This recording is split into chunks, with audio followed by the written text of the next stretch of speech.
Hello, this is Dr. Tapati Yadav, wellness coach and developmental therapist from IPS Academy, Indore. I am here to talk about few things that generally do not catch our attention. If you look at the background, there is this Paleolithic drawing found in a cave. And what am I going to talk about? Probably you would presume that I'm going to talk about art therapy because I have introduced myself as wellness coach and psychologist, but I'm not. I'm also not going to talk about archaeology. I'm not going to talk about the Paleolithic centers because I'm not an historian. So what am I going to talk about? Yesterday, the 11th of October, people started greeting each other on Happy Girls Child Day. And I started, recalling, we have earmarked a day on the calendar for almost every second thing, like, Happy Daughter's Day, Happy Women's Day, Happy Sibling Day, Happy Girl Child Day. Why do we need to celebrate days?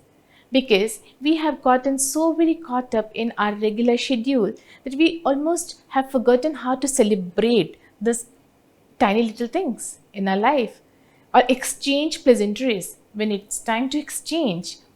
And then it occurred to me, since when have we started discriminating boy and a girl?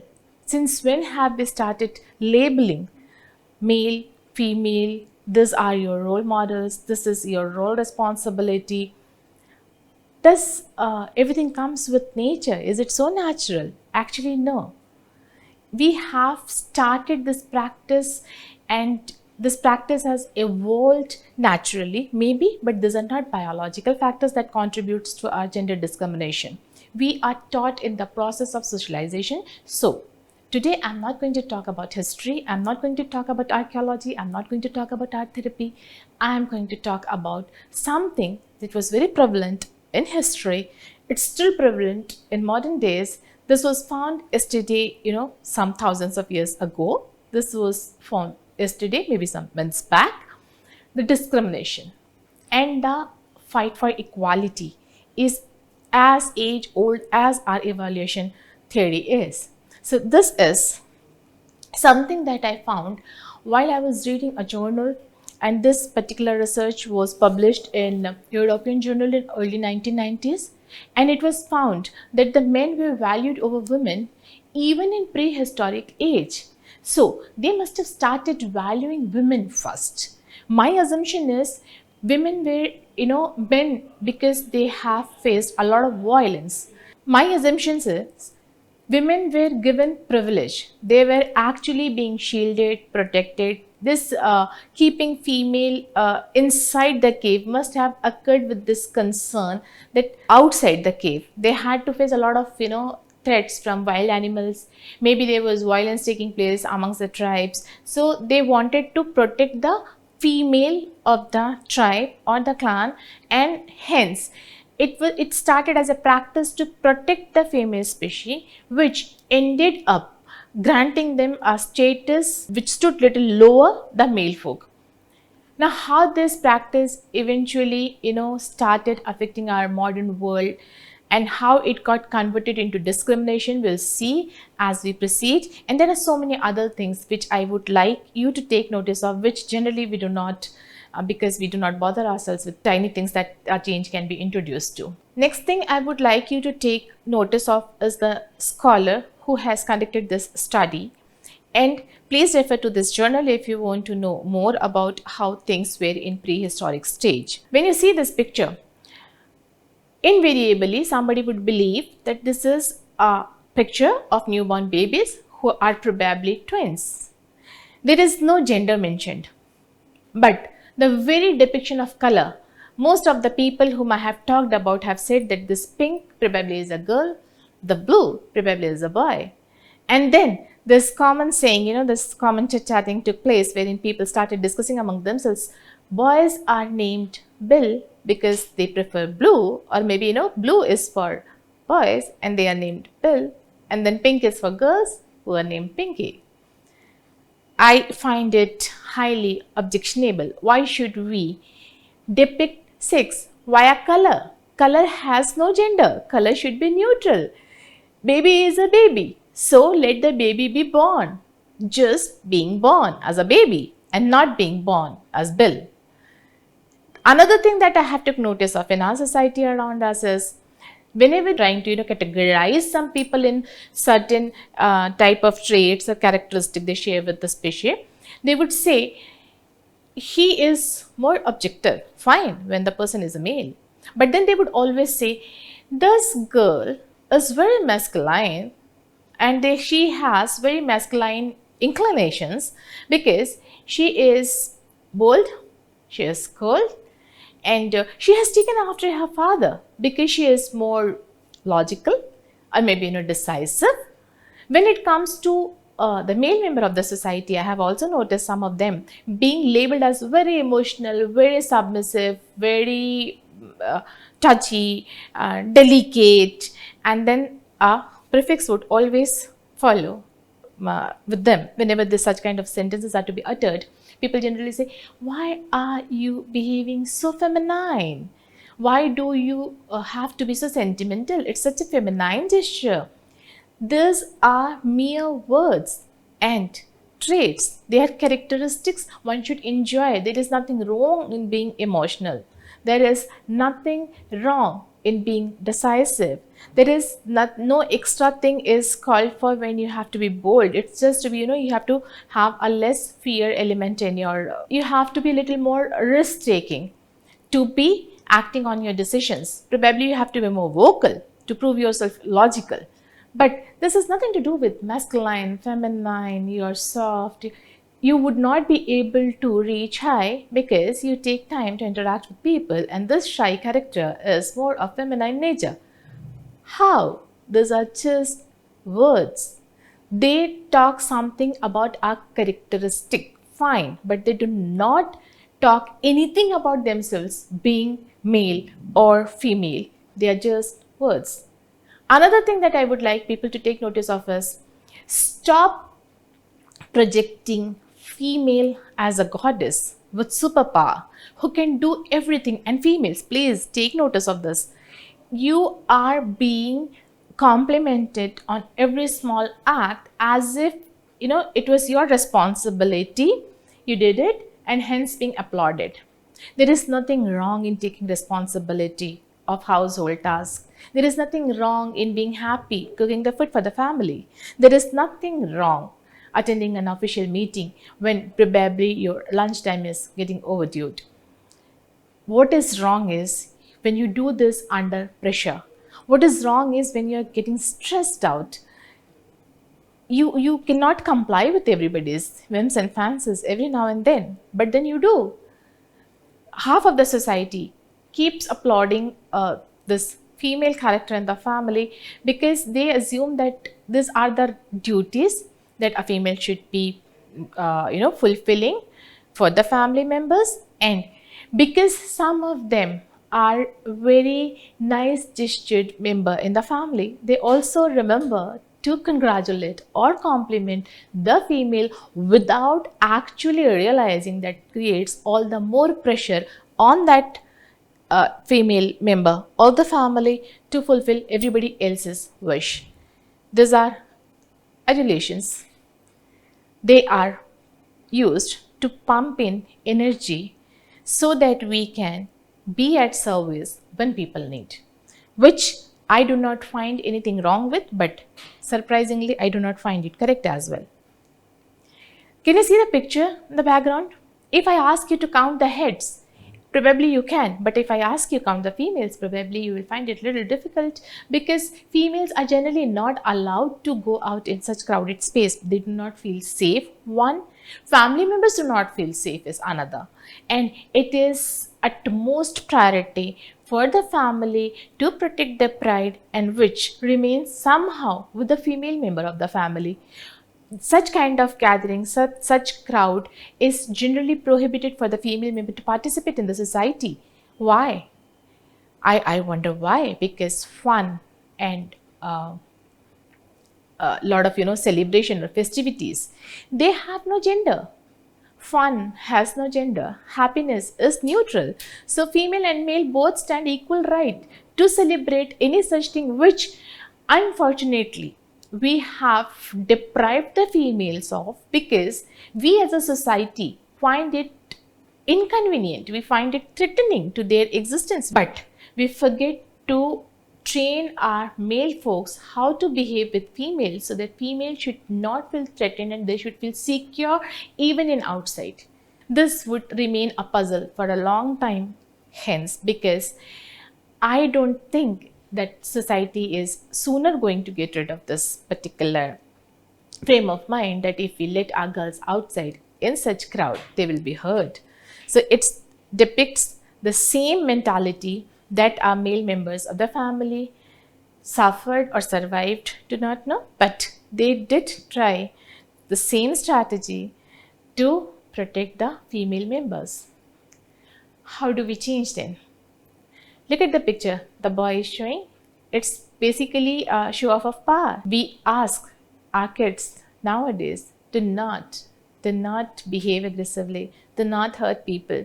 At the same time, we expect a girl child not to be, act so coyly when they are out in the society meeting other people. But then how are we expecting them to behave? If the girl would have been showing off muscles and power, what are we teaching? What are we training them to be? They are not allowed to behave the way they naturally feel. They are sometimes forced to behave in aggressive manner just to prove their manlyhood. Sometimes girls are trained to act submissively just to protect that, elegance in them. That is what people tell them to do or not to do, is the question nowadays adolescents face, and that makes them terribly sick. I'm a counselor and I've come across such kids very often. They are so confused because they do not know. It's like my father asked me not to behave aggressively in front of anybody because the school has issued a notice. But I see my father scolding everybody else in the family every now and then, and he finds it right. So, can I scold my family member once I start earning? This is the implication of misuse of power. So, we need to teach our next generation, upcoming generation, the right meaning of power. We need to tell them power is not in hurting, power is in saving, power is in protecting. But then, aren't we going to feed the same strategy, same mindset that we suffered in Neolithic era, wherein females were saved, protected, and engaged? We need to change the perception of gender roles. It's okay to run a soft toy in pram so that they become a good father at later stage, wherein they can take their child in pram to roam around in a park. We need to tell our girls that it's okay to play with toys like car because tomorrow, God knows, they can become a pilot. Gender roles have to be introduced in a new way. The stereotype has to be broken, and in rural India, it's still not happening. In rural India, fathers still find it very embarrassing to stay with the kids in the home when the mom has gone out for work. This is a picture I gotten from a newspaper clipping where the child was hurt and it's a victim of child abuse. Can you see the eyes and can you tell whether it's a girl or a boy? Pain somehow does not discriminate in gender. Every child who goes through this phase of abuse suffers the pain the same way. So who are we to decide upon like this gender has to be protected and that has not be? The boy doesn't need to be protected? Is it? Really? I find it very surprisingly, hurting. Why should we let our boy suffer? Why should we be only focusing upon girls to be protected? And what if we put both boys and girls inside the house just to make them feel protected? Who will be there outside then? How the outside world would work? This is work, and workplace gives you maximum benefit, maximum advantage, best productiveness when you value quality. Surprisingly, we are mistaken. We also have to value equality to get more productive, to make the organization more profitable, to make the culture more strong. We need to enhance interaction between male members and female members in the organization, and also we have to give them equal opportunity to grow and prove themselves, because this is a leader. There is no face. So leader has a face. It could be a female and male both. Leadership is just a characteristic. Leadership doesn't have a face. So leadership is trait, leadership is quality, leadership is characteristic, leadership is attribute. We need to nurture those attributes to bring up good leader, and that should be irrespective of that member being female or a male, which in Indian context we fail to deliver that much of opportunity to the female workers who work very hard. At times they quit their career because they find it very distressing that beyond this they cannot reach, maybe no matter how hard they work. So they very often fall prey to the corporate politics.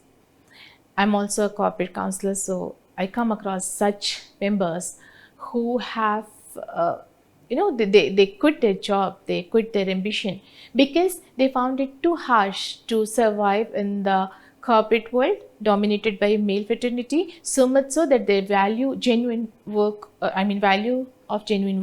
is not being paid. This are symbolic representation of different genders, wherein death sees no discrimination, but females are allowed to have certain kind of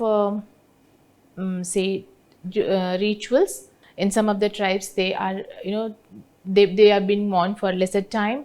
Males were given privilege over females as far as this funeral and burial, such kind of customs were concerned. So when death doesn't come with an announcement that I have come here for a female, or I would prefer a female or a male from your family, why are we distinguishing between the rituals to be offered to them as their last piece of peace?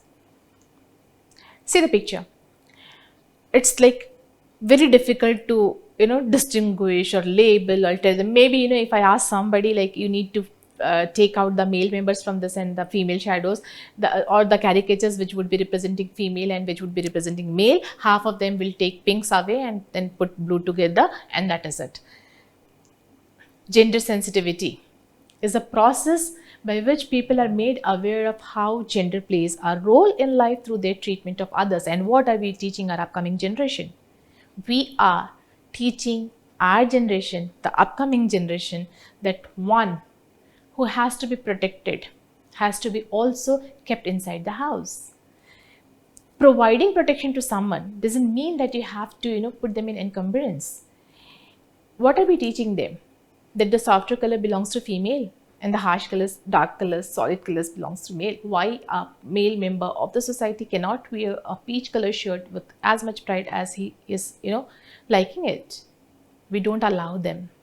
We don't allow a female to choose a career of her choice, and sometimes we do not allow a male to choose a hobby of his choice. It's not that we are treating only females badly, we are also treating the male members of the society equally bad, because we are not allowing them to make that choice for themselves. We are not letting them paint their room. The girls, they are supposed to be in pink, boys, they're supposed to be in blue. Curtains, the kids room should have this, the adults room should have that. As far as generation and age gap is concerned, I can understand that, but gender, I don't. Also acknowledge, there are a few facts that I'm going to show just now. Why I have been so stuck to this research paper is Neolithic evolution was the most significant evolution. Why? Because during this era, our forefathers have decided to stay back at one place. They started farming, they started domestication of animals, and along with that, domestication of females started. This is a research finding from a study of Neolithic Iberian funerary indicates that formal burial rites were largely restricted to males. There were very few remnants of female body found. And please take note of the reference there if you want to read the article in full. This is India. The time span of Neolithic age in India was around 7000 BC to 1000 BC. And these were remnants of some Hindu relics. This is the site in Mizoram. Again, please take note of the reference there, and you can read the article in detail. Why I'm showing this?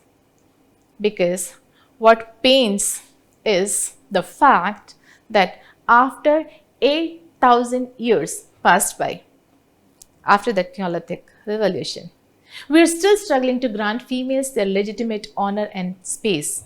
Still, females fight for their rights to survive, to live their dream, to grow. 1 in 3 women worldwide have experienced either physical or sexual intimate partner violence or non-partner sexual violence. 1 in 3. 90%, an estimated 90% of 50 million people affected by violent conflicts, civil wars, disasters, and displacement were women. 3.1 million, if you read that caption full, there are 122 women aged 25 to 34 living in poverty for every 100 men of the same age group. These are the statistics I have picked up from some information source. But what surprises me is I can see this malpractice being conducted and continued in my neighborhood as well. There is a family living down the lines in the slum area wherein they, go and cater to the neighborhood.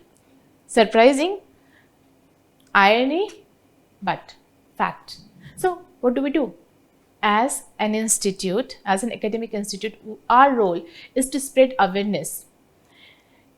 Existing mankind, because most of us are now educated, at least we have crossed that certain level of education wherein we can preach for the goodliness of mankind. So existing mankind is capable of next revolution. And what kind of revolution it would be? Because we have already learned how to farm, we are now growing further with aided AI and all. So next revolution needs to be based on justice, fair means. We have seen enough wars. We have won some battles. What we have to learn, or maybe relearn at this phase and teach our kids, is love and equality. Stages of lifespan: to know and acknowledge gender inequality in society and the ways and means to alter the fact needs compassion and empathy, then courage to conquer. And these stages are distributed in phases. As a developmental psychologist, I'm going to just quote 10 small steps that will take us 1,000 miles forward as far as culture and ethnicity is concerned. One is right to be born. So we strongly advocate, we need to create this awareness and educate people around us that girls have equal right to be born. So this female infanticide has to be stopped completely, which is not the case right now. Labeling, because you are a girl, you are weak. Because you're a girl, you cannot take part in sports. Because you're a girl, you should learn to cook. Such kind of labeling. Or maybe, somebody who is little submissive, we label them as a feminine, with feminine quality. Those boys, they are bullied, embarrassed, tortured. Shouldn't be. Responsibilities, it should be shared amongst the male and the female members of the family. Socialization is a process that usually takes place at a very early age, but it has to be by fair means. Expose your kids to different culture. Let them explore, let them believe, let them pick, then practice and preach further. We are, kind of drawing a line, a boundary around them. We are trying to engage the personality in our beliefs, which shouldn't be the case. Stereotypic upbringing has to be stopped. Gender-specific role models, I seriously at times, I think that why are we not allowing our girls to dream about being a pilot or maybe a sailor? There are few. There are. I still remember some 7 or 8 years back, I had 2-3 such girl students who came to me for counseling, career counseling, and they were very keen. Why NDA is not taking us for training, for the training? We want to join defense services in India. I was so glad the day it was announced that India is now open for girls. So this way, we have to bring in lot many changes. The emotional patterns have to be redefined. It's not that when there is a storm, when there is something, some mishap in the family, the male member of the family cannot cry because it would be taken as a weak gesture. It shouldn't be. Let let people, let them have that freedom to express themselves. It's okay to cry. We need to preach this as a new lessons. We need to develop this new culture. It's okay to cry. It's okay to ask. It's okay to be vocal. Workplace equality has to be created in many ways. It's a it's a like misbelief that females cannot rise to the high level in that corporate structure because they have other responsibilities to take care of.